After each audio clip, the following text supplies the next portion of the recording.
안녕하세요. 취미로 다큐 따사입니다. 오늘의 다큐멘터리는 방송 다큐멘터리와 영화 다큐멘터리 버전이 있는 작품입니다. 가끔 이렇게 방송 다큐멘터리와 영화 다큐멘터리를 함께 공개하는 작품들이 있는데요. 내용이 크게 다르지는 않지만 방송과 영화의 특징에 맞게 영상 호흡이나 자막을 조금 다르게 작업하는 경우가 많습니다. 제가 소개해드릴 건 영화 다큐멘터리 학살의 기억들입니다. EIDF라고 하는 EBS 국제 다큐 영화제가 있는데요. 이 EIDF 2020을 통해 공개된 작품입니다. 참고로 EBS 다큐 프라임을 통해 공개된 방송 다큐멘터리 버전의 제목은 제노사이드 학살의 기억들입니다. 이 영화는 각기 다른 세 나라에서 벌어졌던 학살에 대한 이야기를 담고 있습니다.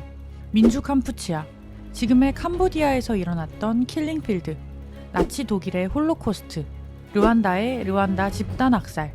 오늘의 영화에서 다루고 있는 이 세 가지 사건은 인류 역사상 최악의 비극이자 가장 대표적인 제노사이드로 유명한데요. 이 제노사이드는 그리스어로 민족, 종족, 인종을 뜻하는 제노와 살인을 뜻하는 사이드를 합친 말로 고의적으로 혹은 제도적으로 민족, 종족, 인종, 종교 집단의 전체나 일부를 제거하는 것을 뜻합니다. 한국어로 번역하면 집단 학살이라고 나오는데요. 살인이 일어나지 않았더라도 특정 인구 집단을 파괴할 의도로 행해진 모든 폭력적이고 강압적인 행위 자체를 제노사이드로 본다고 합니다. 그럼 오늘의 영화에 나오는 제노사이드를 하나씩 살펴볼게요. 첫 번째, 캄보디아에서 일어난 대량 학살, 킬링필드입니다. 킬링필드는 1975년에서 1979년 캄보디아를 민주 캄푸치아라고 부르던 시기에 독재자 폴포트가 이끄는 무장 군사 조직 크메르 루즈가 자행한 대량 학살 사건인데요. 이 대량 학살의 현장을 킬링필드라고 부르기도 합니다. 크메르 공화국의 붕괴와 베트남 전쟁 등으로 혼란했던 시기 수도 프놈펜에 입성한 크메르 루즈는 완전한 공산 국가를 추구했는데요. 그들은 자본과 계급을 모두 부정하며 화폐를 없애고 모든 도시민들을 농촌으로 강제 이주시켜서 모든 사람들이 집단 농장에서 강제 노동을 하게 만듭니다. 그리고 이를 거부하는 사람, 더 나아가 자본주의나 외국과 관련되어 있는 사람들을 모두 처형하거나 수용소에 가두는데요. 교육을 많이 받은 전문직, 예술가 등 농민 노동자가 아닌 사람은 모두 악의 축으로 보고 잡아갔다고 합니다. 그들은 영어를 안다거나 안경을 썼다, 피부가 희다 등의 기상천외한 기준으로 사람들을 수용소로 보냈고 끔찍한 고문과 살인으로 이어졌습니다. 당시 기아와 학살로 수많은 사람들이 목숨을 잃었고 이 사건 이후 캄보디아 인구는 약 25% 급감했다고 합니다. 1984년 개봉한 킬링필드라는 영화가 아카데미 시상식에서 나무조연상, 촬영상, 편집상을 수상하며 주목을 받았고 이로 인해 전 세계가 이 끔찍한 학살을 알게 되었는데요. 2017년 넷플릭스를 통해 공개된 영화 그들이 아버지를 죽였다를 보면 당시의 상황이 얼마나 극악무도했는지 알 수 있습니다. 영화에 나오는 두 번째 학살, 세계적으로 가장 잘 알려져 있는 나치의 홀로코스트입니다. 1941년에서 1945년 아돌프 히틀러가 이끈 나치당이 계획적으로 유대인, 슬라브족, 집시, 동성애자, 장애인 등 약 1100만 명의 민간인과 전쟁 포로를 학살한 사건이죠. 이 홀로코스트의 경우에는 가장 많이 알려져 있는 제노사이드인데요. 그만큼 여러 매체를 통해 다루어지기도 했죠. 관련해서 극영화뿐 아니라 다큐멘터리 영화도 굉장히 많은데요. 그만큼 여러 다큐멘터리에서 다양한 방식으로 이 사건을 다루고 있습니다. 이 홀로코스트와 관련해서는 또 다른 다큐멘터리 영화들과 함께 따로 더 자세히 다뤄보도록 할게요. 세 번째로 나오는 학살은 르완다 집단 학살 사건입니다. 르완다 집단 학살은 1994년 르완다 내전 중에 벌어진 후투족의 투치족과 후투족 중도파들에 대한 집단 학살을 말하는데요. 르완다에 있는 이 후투족과 투치족, 이들의 역사를 좀 보자면 르완다가 벨기에의 식민 통치를 받던 시절 벨기에는 후투족과 투치족을 외형을 기준으로 분류하여 차등 대우했습니다. 이로 인해 부족 간의 분열과 갈등이 생기는데요. 독립 이후 르완다 왕국이 세워졌지만 두 부족 간의 갈등은 계속돼서 끊임없는 내전이 이어졌습니다. 1993년 그들은 정전협정을 하고 불안하지만 공존하여 살아가는 상태가 됩니다. 그러던 중 1994년 4월 6일 후투족 출신 대통령 주베날 하뵘리마나가 탄 비행기가 격추되는데요. 이것이 투치족들의 암살이라는 여론이 생기며 후투족에 투치족을 향한 대학살이 시작됩니다.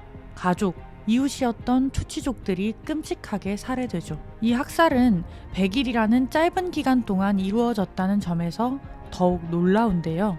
현재 르완다 정부는 이 100일 동안 117만 4천 명이 살해된 것으로 추정하고 있습니다. 이 수치는 당시 투치족의 약 70%라고 하네요. 그리고 2012년 프랑스 조사단의 조사 결과 대통령이 탔던 비행기 격추 사건은 후투족 극단주의자들의 소행인 것으로 밝혀졌습니다. 오늘의 영화는 세계적으로 최악의 학살이라고 불리는 세 사건을 함께 다루고 있다는 특징이 있는데요. 저에게 가장 인상적이었던 것은 제목인 학살의 기억들의 주체가 피해자가 아닌 가해자라는 점이었습니다. 항상 남을 돕는다고 소개되는 캄보디아의 주인공 키우파오.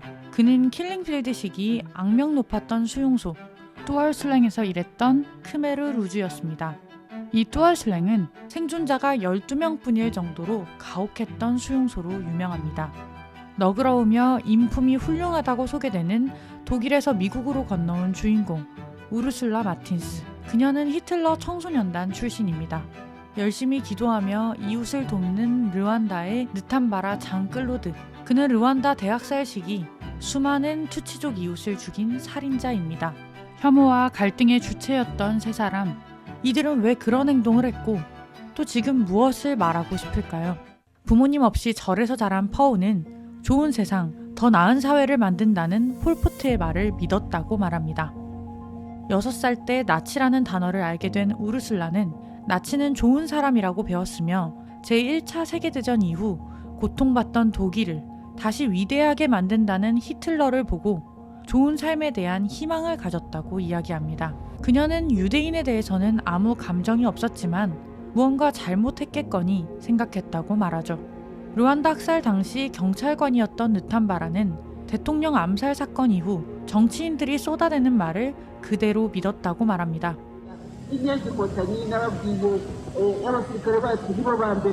그는 정말 투치족을 바퀴벌레라고 믿으며 그들을 죽였다고 말하죠. 선동당했던 이들, 그래서 폭력을 행사했던 이들, 그들은 진실을 마주하고 자신들이 이용당했다는 사실을 깨닫습니다. 그리고 고통스러워하죠. 매일 기도하던 파오는 모두가 과거의 일에 입을 다물었지만 진실을 밝히기 위해 자신의 과거를 고백합니다.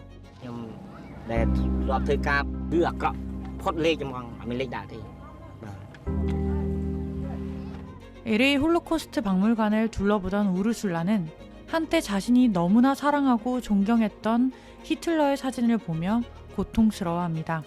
그리고 명확하게 말하죠.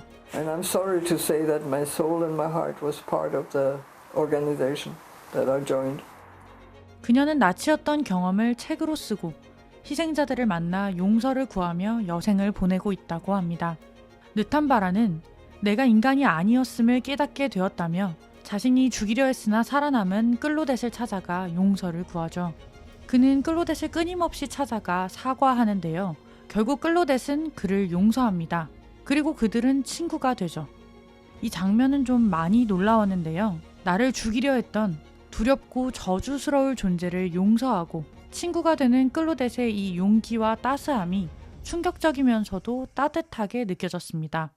영화에서나 현실에서나 잘못을 인정하고 사과하기보다는 적반하장으로 나오는 경우가 허다한데 이렇게 자신의 잘못을 그대로 드러내고 당사자의 용서를 받을 때까지 진정한 사과를 하고 끝내 화해를 이루는 이 영화 같은 일이 현실 어딘가에서 이루어지고 있다는 사실은 마음을 뭉클하게 만드는데요. 끔찍한 학살의 가해자였던 이들이지만 아이러니하게도 그들이 주는 희망은 굉장히 강력합니다.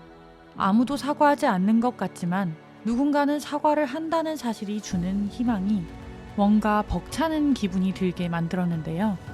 영화의 시작에는 전에 소개해드렸던 인물이죠. 스탈린 정권 당시 수용소에 끌려갔다가 생존한 러시아 작가 알렉산드르 솔제니친의 수용소 군도 구절이 나옵니다.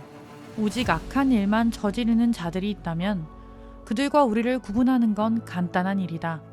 그러나 선과 악을 나누는 경계는 사람들의 마음속을 가로지르고 있다. 영화를 다 보고 나면 이 구절이 이 영화 전체를 관통하고 있음을 깨닫게 됩니다. 영화에 나오는 인물들이 엄청나게 악해 보이지 않거든요. 그들은 너무나도 평범하고 선량한 이웃으로 보입니다.